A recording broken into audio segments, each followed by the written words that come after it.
Evening, folks. Nice to see you all. I reminded Richard here that I spoke to this group once before. It was during COVID, and it was online and remote. He said only the good speakers are invited back, so that was nice to hear. I'm not sure he meant it, but that's okay. So this picture, which I think is by Don Troiani, and it's his early style. What's wrong with that picture? Yeah, the uniforms are not right. So that is the Virginia Regiment in the French and Indian War, most famously commanded by Colonel George Washington. There was, just in 1758, also a second Virginia Regiment that participated in the Forbes expedition against Fort Duquesne. You probably are all informed enough to know that the founders or colonial Virginians had a very strong objection to standing armies. And there's a long history and a long ideology that goes into that. George Mason, who lived up the road here, he was particularly opposed to standing armies. And by standing army, I mean professional soldiers. Anybody whose job it is to be in the military. They believed that it was a tool of tyranny, that only tyrants needed professional soldiers to rule by fear. Free people would willingly serve in the militia, and that was sufficient to deal with any emergencies that might arise. So when the revolution began, that was the predisposition, probably in all of the colonies. Pennsylvania, was even more radical. They didn't believe in having soldiers at all. That didn't work too well. But that was the predisposition. Now, exceptions have been made, and this is one, right? The French and Indian War was a real war, and they needed to have real soldiers, but their enlistments were for 1 year, and then they were done. They could re-enlist, but they did not feel comfortable having enlistments that were longer than 1 year. When the revolution started, as I said, that was their predisposition, but they soon got over it. And but they started out with the same number they had in the French and Indian War, 2 Virginia regiments, and before long there were 15. So I'm going to talk very briefly about the first authorization of Virginia forces, the 1st and 2nd Virginia regiments, but I'm going to focus on the second authorization, which is the 3rd, 4th, 5th, 6th, 7th, 8th, and 9th regiments, using the subject of my book as sort of the main reference, but not the exclusive reference. The subject of my book is the 8th Regiment, commanded by Colonel Peter Muhlenberg. I'm really sorry that Christian's not here tonight because I spent hours researching how tall Peter Muhlenberg was. Not everybody gets that joke. If you need to get the joke, ask me later. Yeah. Okay, so you probably all know that when Lord Dunmore was sort of kicked out of Virginia, the royal governor, Virginia's House of Burgesses reconvened as a Virginia Convention, which was not really the government. They didn't presume to pass laws. The 1st and 2nd conventions made recommendations only. The 3rd convention started passing what they called ordinances, so not quite laws. They were being very persnickety to not pretend to have more authority than they actually had. But local people throughout the colony still respected them as essentially the House of Burgesses. The 3rd Virginia Convention met here. We know that as St. John's Church in Richmond. It wasn't called that yet. It was just Henrico Parish Church at the time. It convened on July 17th, so very shortly after Lexington and Concord, and also very shortly after Dunmore's flight from Williamsburg. And they agreed, after significant debate, to form an army. Now, this is a complicated map, and we're not going to go through it in great detail here, but each of the colored districts is a military district. There are 16 of them. Each district was tasked with raising a battalion of Minutemen, modeled after Massachusetts and recommended by Congress. It would be a 10-company minute battalion, and Minutemen were sort of neither fish nor fowl. You had to do enough service to make it really hard to maintain your farm. but you didn't do enough service for it to be an alternate profession. In other words, it didn't really work very well, and they abandoned it eventually. But in 1775, that was the plan. Also, each district, most of which are multiple counties, had a district committee that was like composed of delegates from the county committees, the revolutionary committees, what we usually call the committees of safety. And they were to appoint company officers for 2 regiments. These are provincial soldiers. So you see these numbers here, 1st, 2nd, 2nd, 2nd, 1st. That refers to the regiment that they went to. The 1st regiment, and both regiments were intentionally undersized. The 1st regiment had 8 companies. The 2nd regiment had 7 companies. The Accomack district, the Eastern Shore, was exempt from raising provincial soldiers because they had unique defense considerations out there in the Eastern Shore, and they only raised an extra large minute battalion. It's a fairly complicated system, but this is how Virginia began with its first authorization of troops. The district that's sort of the top of the main part of Virginia, or Virginia as we know it today, in the West Virginia Panhandle. So it's Berkeley County, Dunmore County, Frederick County, Winchester, and Hampshire County. That is called the Berkeley District. Each district is named after the first county named in the ordinance. So this letter is a letter from Robert Rutherford, who is the chairman of the Berkeley Committee of Safety, to his counterparts in the other counties, saying, okay guys, we're gonna have a meeting on this date and we're gonna pick the field officers for the minute battalions, for the minute companies from our district, and we're also gonna pick the company officers for our company for what would be the 2nd Virginia Regiment. Okay, so you have the 1st Regiment and the 2nd Regiment. These 2 jokers are the colonels in charge, and I say jokers after some reflection. Patrick Henry was supremely popular, but utterly incompetent when it came to military matters. He didn't know a thing, right? All he knew how to do was start fights. William Woodford was pretty much the exact opposite. He knew his military stuff. He was a competent soldier, but he was extremely unpopular, and his soldiers hated him. So that's how Virginia started the war in 1775. Their service before anybody else showed up, or the rest of the regiments showed up, pretty much was focused. The key event was the Battle of Great Bridge. This is where the 4th Virginia Convention then met in December of 75. That is I think they call it the Great Hall in the Wren Building at the College of William and Mary. So that's where the 3rd Convention met at St. John's Church. The 4th Convention met here. And they convened on December 1st, 1775. And now, we're really at war. Not only have we had Lexington and Concord, we've had Bunker Hill. There's been there have been a number of engagements, and Virginia realizes, okay, we need to have real soldiers now, and we need to have professionals, and 1-year enlistments might not be enough. So we're going to do 2-year enlistments. And they authorized the 3rd, 4th, 5th, 6th, 7th, 8th, and 9th regiments. And these are the commanding officers of those regiments at the beginning. So you'll see names here who are colonels and even lieutenant colonels who end up later being people of real importance. Colonel Hugh Mercer, later a general killed at the Battle of Princeton. Colonel Adam Stephen gets promoted to brigadier general and then to major general and then fired. William Peachey didn't last long. Mordecai Buckner, he did last, but did not become famous. You see Lieutenant Colonel George Whedon became a general. William Crawford, the Lieutenant Colonel of the 5th, became very notable later. Thomas Marshall here is the father of Chief Justice Marshall. So lots of important people here.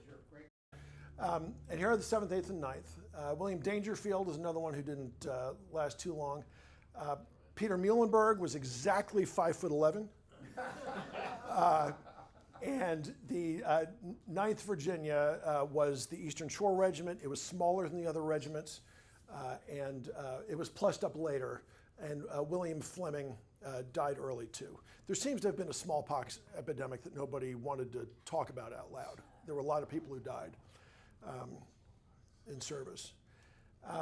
So I'm going to focus on the 8th, but I'll be mentioning some of the others too. From Dunmore County, which is now Shenandoah County, each county had 2 delegates to the convention. And the Dunmore delegates were Peter Muhlenberg and this guy Jonathan Clark. And I relied on Clark's diary heavily in my book. There's an entry every single day from 1770 until 1811, but it says very little. In most cases, it says what the weather was. But it also says where he is, which is really helpful. And sometimes he'll say, advanced on the enemy, forced to retreat. Battle of Germantown. But, it's helpful. So they were delegates. Peter Muhlenberg, we'll never know, but the so-called German battalion, which is the 8th Virginia Regiment, may have been his idea. He was a German cleric who had been ordained in the Church of England so that really, German or Lutheran settlers in the Shenandoah Valley wouldn't have to tithe to the Church of England while attending their own Lutheran church.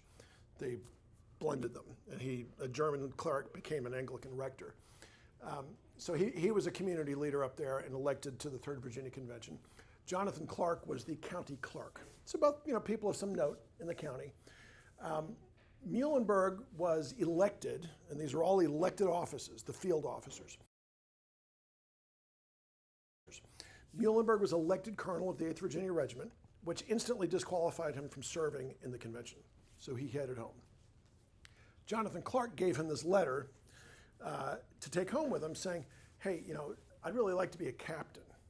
The company officer positions are to be appointed by the local county committees of safety. So that's a note written by Jonathan Clark, handed to Peter Muhlenberg as he left the 4th Virginia Convention to give to the Dunmore Committee when he got home. I won't read it to you. This is the Dunmore County Committee's appointments for 2 companies. Counties were given quotas of either 1 or 2 companies, depending on population more than anything else. Dunmore County had a very large German population, which is sort of the genesis of the so-called German regiment, or the 8th Virginia Regiment. But you'll notice that even in Dunmore County, top line, it says Jonathan Clark appointed Captain German. So even though he's not German, he's going to be the captain of the German company from that county. The next one is actually Clark's landlord, Richard Campbell, Captain English.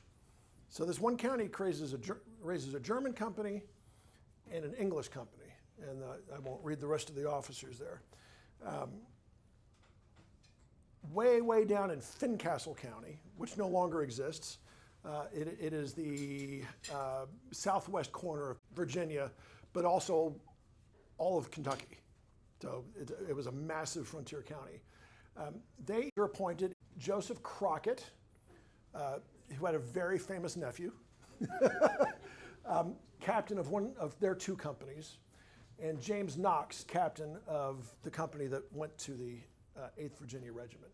So we have these records from some of the county committees, which is neat to see.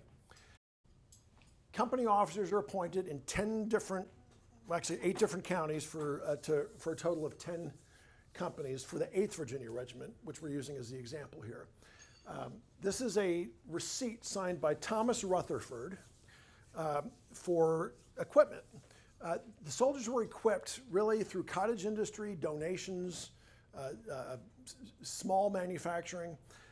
So this receipt, it says, received of Humphrey Keyes 1 blanket valued to 20 shillings, which he was so kind as to advance towards equipping of the companies of riflemen raised in Berkeley County.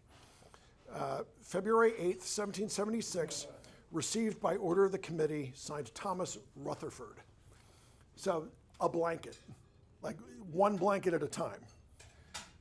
Here are receipts for hunting shirts. Edward Rumsey made 31 hunting shirts. Mary Emer made 3. The Sheets brothers, who, if you're into rifles, frontier rifles, you will know all about the Sheets brothers. They were in Shepherdstown, and they contracted to make 24 good and well-fixed rifle guns per month at the rate of 20 pounds, 10 shillings Virginia currency each. So it's a big deal. The frontier soldiers that showed up, particularly the 8th Virginia soldiers, when they enrolled and then marched towards the Tidewater, they generally showed up fully equipped, which you could not say for the rest of the colony. Nobody was making muskets in Virginia, but people were making rifles. So these guys showed up very well equipped. What they wore looks nothing like what you imagine a Revolutionary War soldier wearing. And this was the official uniform. It's also common clothes, particularly frontier clothes. But they wore breeches, typically buckskin. Buckskin doesn't mean male deer, it means dressed deerskin. The one on the right is in phenomenal condition. It's in the museum in Luray. There's a great museum out there by the caves. The one on the left is at the Fort Pitt Museum. Buckskin breeches and hunting shirts. Edward Rumsey and Mary Emer made a bunch of these. There are not many surviving. Another one like this was recently discovered in Germany, taken home by a Hessian. So this appears to be we don't know who wore it, but that is definitely a Revolutionary War shirt. And there's another one that looks much like that is definitely a Revolutionary War shirt. The other one is Revolutionary War era. The one on the right is in the museum in Philadelphia. Just for comparison, at the top you've got a rifle, and at the bottom you've got a musket. The 8th Virginia only carried rifles. The convention assumed that these guys lived beyond the Blue Ridge, so they must all be crack shots. Wasn't true, but nonetheless, they started all out as riflemen. The easy way, two easy ways to tell the difference are: a rifle has a patch box where they stored their patches, and the wood goes all the way out to the tip. A musket does not, because it needs to hold a bayonet, and there's no patch box. There's some other differences, but those are the most visible differences. And so this is what they kind of looked like. This is another Don Troiani painting. That is actually a Culpeper Minuteman. So if you take liberty or death off his shirt, that's pretty much what they look like in the first and second authorizations, really up until, they didn't get the blue uniforms consistently until '79. And the shirts were dyed different colors. The one on the right is 2nd Virginia, that's supposedly purple. That's actually documented, although purple was a vaguer term back then. 8th Virginia, they dyed with walnut husks. You will note that they have leggings tied on. Starting about '77, they looked more like this. We would just call these pants, but they called them overalls. They no longer had the breeches. They had overalls that went all the way down, and they got rid of the leggings. When the county committees had appointed their company officers, each officer, so you had a captain, a first lieutenant, second lieutenant, and an ensign. Each one had a recruiting quota. When they had met their quota, they were inspected by the committee, handed a certificate, which they would then take to Williamsburg to be exchanged for their officers' commissions. This is a note from Edmund Pendleton, who was organizationally the most important man in Virginia after the death of Peyton Randolph. It says, pursuant to an ordinance of convention, I am to inform you that the regular companies raised or to be raised in your county are allotted to the 8th Regiment. So this is really a form letter.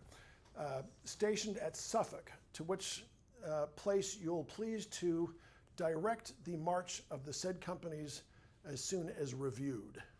I think that's the only example of one of those letters. I have maps for a couple of the for 3 of the regiments. You'll notice they're sort of clustered together. In this case, the 2 companies were to be rifle companies and 8 were to be musketeers, mimicking the British practice of having grenadiers and light infantry. In this case, the western companies, not really frontier counties, are contiguous with the musket counties. That's the 3rd Virginia. Here's the 4th Virginia, and you can here it's much clearer which are the frontier counties. Berkeley, that receipt I showed you, Mary Emer and whatever his name was, that made the hunting shirts. That was for a company from Berkeley County. Actually, this one and another company. So Berkeley was a rifle company. Prince Edward and Charlotte both produced rifle companies. Only one of them was supposed to, but I think people had rifles and they were told if you don't have a musket, just bring whatever you've got. So I think they ended up with more rifle companies than the convention had planned. Here's the 8th Virginia, so this is what my book's about. It's all western counties, and much of it is frontier.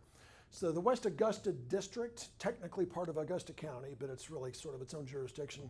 That is true frontier. Fincastle County is true frontier. Hampshire County is pretty much true frontier. So many of them are subsistence hunters, professional deer hunters. The deerskin trade was a big deal back then. So those guys really were crack shots with the rifle. The Shenandoah Valley is Augusta County, Dunmore County, Frederick County, Berkeley County. That was sort of Dad's frontier, right? So it's the West, but those guys are not necessarily real crack shots with the rifle, but they're told to carry rifles anyway. Culpeper is the only county on the east side of the Blue Ridge, and this is the only regiment in the Virginia line that was all rifles. Companies are formed. They head towards their rendezvous, which is Suffolk, which is a town very close to Norfolk. On the way, they stop in Williamsburg. That is the capital. If you've been to Williamsburg, you've seen the reconstructed capital. That's actually anachronistic to how they typically portray Williamsburg. The capital that was rebuilt is the old capital. It burned in 1749 or something like that. This is the one that was built to replace it. So this was the capital during the first half of the Revolution. Richmond became the state's new capital in 1780. But the company officers would show up, they would turn in the certifications from the county committees, they would be exchanged for commissions, and the company would be reviewed by the senior officer in Williamsburg. That was Major General Charles Lee for most of the 8th Virginia Regiment. This is a provincial commission. So these are not Continental soldiers yet. None of them are. When they are formed, they are provincial soldiers. Their job is to protect Virginia. Not Massachusetts, not Georgia, Virginia. You see it's at the top, says the Committee of Safety for the Colony of Virginia, and it's signed by Edmund Pendleton, John Page, Dudley Diggs, other names that might be familiar to you if you read Virginia history. This is Leonard Cooper's commission, I think as an ensign. He lost his leg in a duel and ended up in the Invalid Corps, and then he drowned in the river because he couldn't stand his horse. It's a pretty sad story. This is Major General Lee. There is no formal portrait of him that survives. This is a sketch done by John Trumbull, who I guess intended to paint a portrait but did not. As a couple people here can tell you, he was suspended after the Battle of Monmouth. That is a caricature drawn by Tadeo's, how do you say his name? Kosciuszko, right? Of him tied up, and I guess hanging it, and it says on the ropes, it says suspended general. It's a caricature. It's in the Historical Society of Pennsylvania. When they got to Suffolk, which is right there, that was their rendezvous point, and their first job, I'm talking about the 8th Virginia, their job was to support essentially the expulsion of Lord Dunmore. When Dunmore fled Williamsburg, he fled to a ship in the James River. And Tories joined him there. So there was this whole, like some people called it a floating city or a floating town of Tories, escaped slaves, Scottish merchants, some professional British soldiers on ships.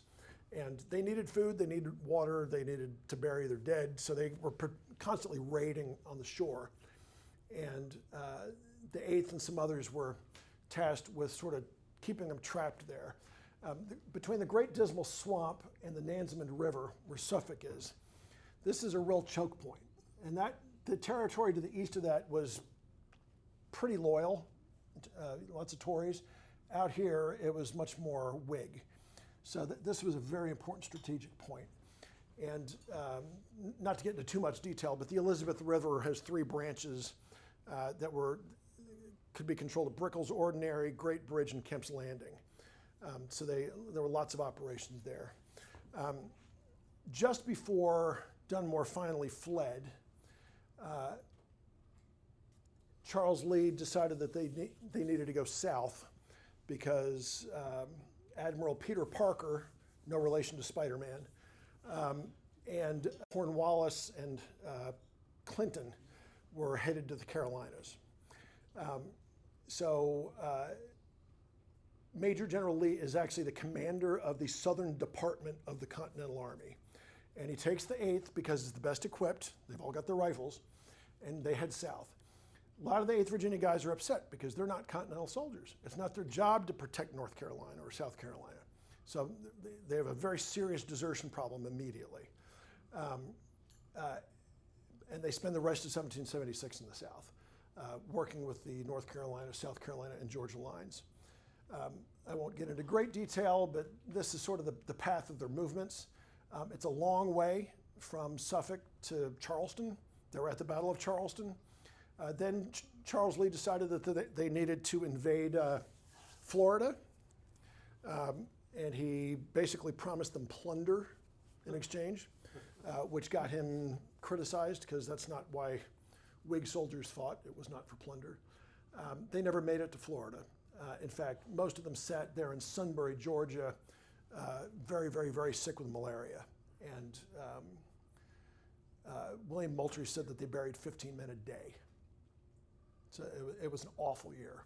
And then the 8th Virginia guys eventually marched north through Augusta, Georgia, and on the Great Wagon Road back home. Meanwhile, the Middle Department. So this is usually referred to as George Washington's command. There was a Northern Department, there was a Western Department, there was, I think, the Highlands Department. But the Middle Department is where much of the war was fought. This is New York, New Jersey, Pennsylvania, maybe some other territory. When it's clear that the British are coming at New York, Washington writes and says, send me troops. The 1st and the 2nd Virginia, remember, they were recruited on 1-year enlistments, and they're soon going to expire. And the 3rd through 9th have been recruited on 2-year enlistments, and they've decided that's not good enough. So before these enlistments expire, they decide, okay, we're going to have to re-recruit the 1st and 2nd, and we're going to do it on 3-year enlistments. So all the guys are told, hey, okay, your enlistment's not up yet, but we want you to re-enlist now for 3 years. And if you don't want to do it, you can go home, and we'll make room for somebody else. So on the spot, they're told to do this. Patrick Henry, who, you remember I said he was incompetent? He was passed over to be Virginia's first general and quit in a huff. He was later the first governor, so he went back to politics. He was replaced by Colonel William Christian, who was great. He's from Fincastle County. He's an experienced soldier, frontier warrior. Those guys re-enlisted almost to a man. Woodford, on the other hand, his guys said, nah, we don't want to serve under you anymore. And he said he was mortified, right? They wouldn't re-enlist. I think he quit, I can't remember. And they had to reconstitute the 2nd Regiment entirely. Meanwhile, Congress decided we're going to bring 6 Virginia regiments into the Continental line.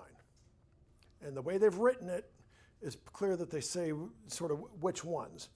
Well, the 1st Virginia guys want to be the senior regiment, but the ordinance, or the orders from Congress say that the 3rd, 4th, 5th, and 3, 4, 5, I guess the 3rd through 8th would be the 6th that they would take.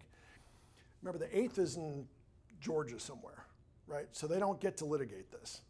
The officers the 1st, and I guess the new officers the 2nd, they rig it so that it starts at the beginning. So the 1st through 6th are Continental. 7th, 8th, and 9th are stuck being provincial, which means that they rank underneath all the other guys. You guys know enough about your Revolutionary War history to know how upset officers got about rank disputes.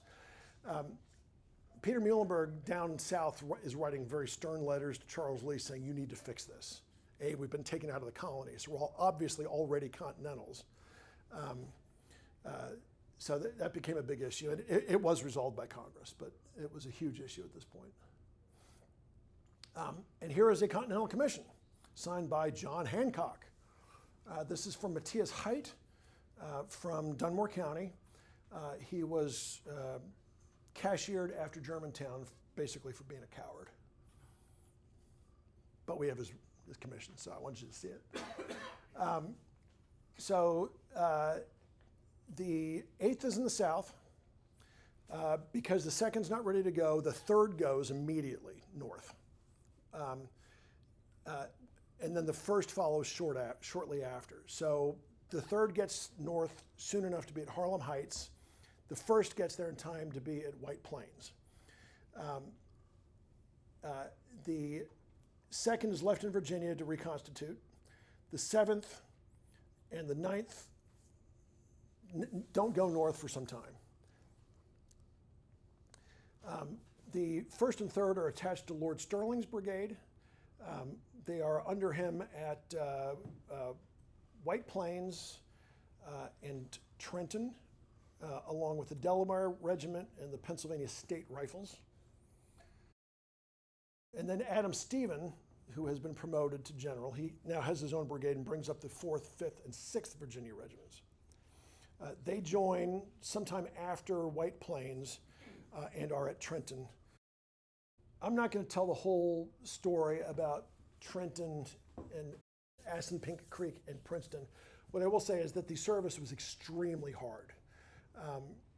The 1st Virginia Regiment, which was made complete, I mean, it was full to a man when they were sent north. It was accomplished by sending stragglers from the 8th Virginia and attaching them to the 1st. So we have a letter from General Andrew Lewis saying that it was complete to a man.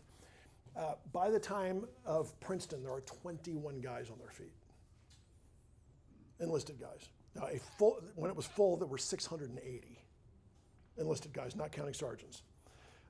So you've got almost certainly smallpox, people falling out of their boats, mostly on the way back from Trenton. Little bit of desertion, but not much. They just had a really, really hard time.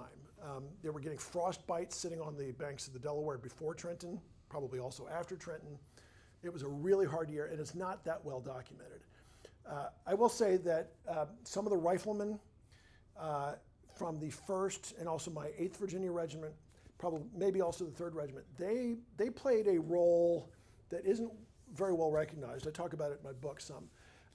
They were on the east side of the Delaware for the 2 or 3 weeks before the Battle of Trenton, skirmishing with the Hessians, along with New Jersey militia. They were the vanguard at a raid at Mamaroneck right before White Plains, where they beat Robert Rogers, remember from Turn, Robert Rogers. So that the Frontier Virginia Rifles played a bigger and more important role in this part of the war than is recognized. And it's largely because it's not that well documented, but there's enough out there for us to know.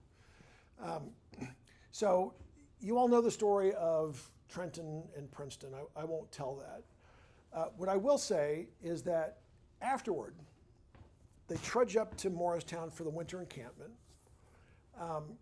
And we all know the story. You know, Washington before Trenton, especially before Princeton, is just apoplectic that all of these enlistments are about to expire. His army's about to vanish. Everybody's on a 1-year enlistment, and most of them expire at the end of the year. Some of them expired on December 1st. Most of the others expired on December 31st. But the ones that didn't were all from Virginia, right? The first is on a 3-year enlistment that was just done a few months before. All of the others are on 2-year enlistments. So they're up there all winter. A lot of them are sick, but they're getting better if they're not dead. Everybody else is gone. So this top quote, this is Washington in January, so a couple weeks after Princeton. He says, the number of Eastern Continental troops who are engaged to the latter end of this month and middle of next are not above 800. Eastern means northern, right? So that means New England. And the southern regiments are reduced to a handful. Now, the regiments are reduced to a handful. So is that a handful of regiments or is that a handful of soldiers? It's not completely clear, but there were exactly 5 regiments. So I'm not quite sure what that means. And he doesn't say Virginia regiments, he says southern, right? The Marylanders had gone home. So I think it's 5 regiments. So I think this gets misread sometimes. The enemy, I hope, are deceived as to our numbers. We must endeavor to keep them so till we can draw in the new levies. So it's just the Virginians. Now, I think on February 1st, maybe February 4th, there is a battle at Drake's Farm. This is part of the forage war. So they're trying to rob the British of forage so that their horses die, so that they can't, it's like robbing a modern army of their trucks and diesel, right? There's a battle at Drake's Farm. The Virginians attack, acquit themselves pretty well, but it's a bit of a trap set by the British, and they end up having to retreat. And up the road, there's a whole regiment of guys from Connecticut. So there's one New England regiment that was enlisted oddly in May of '76 for 1 year. And their enlistments are not over until May of '77. But they've been deserting since November, and they really don't want to be there, and they don't even help. And we don't know exactly why, but they were there, and this soldier was very upset that they didn't help. So there was clearly some expectation. I think their command was not unified. But that also shows you what an important role the Virginians played during that sort of quiet period between Princeton and the Philadelphia campaign. So we've heard the Maryland line referred to as Washington's immortals, as if they're Greek gods or something. Here I call the Virginians indispensable. They really were. Thank you.